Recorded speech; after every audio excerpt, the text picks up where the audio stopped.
নিজের অবস্থান নিয়ে সুখী না, কিন্তু অনেক লোক আছে তারা আপনার অবস্থানে পৌঁছতে চায়।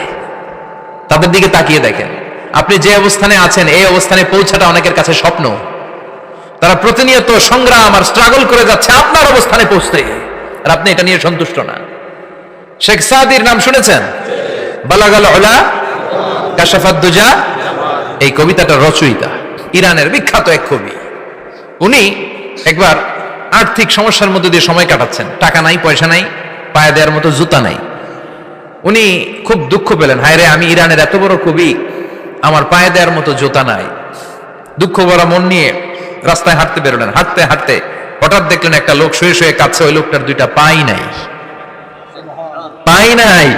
উনি সেজদায় পড়ে গেলেন, আল্লাহর কাছে ক্ষমা চাইলেন, আল্লাহ অনেক দিয়েছো, শুকর আলহামদুলিল্লাহ। এজন্য যেই পরিস্থিতিতেই থাকি না কেন আমরা কি পড়বো? জোরে বলেন, কি পড়বো?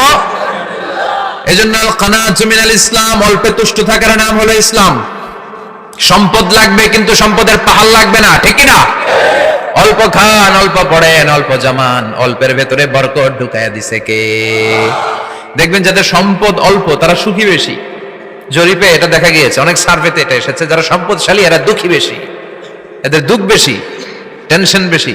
খুব স্বাভাবিক, টাকা যার বেশি রোগ তার বেশি, টাকা যার বেশি টেনশন তার বেশি, টাকা যার বেশি ঘরে শান্তি তার কম। আছে না নাই? ঘরের ভিতরে অশান্তি, ছেলে কথা শুনে না, ছেলে টানে গাঞ্জা, মেয়ে করে পরকিয়া। আছে না নাই?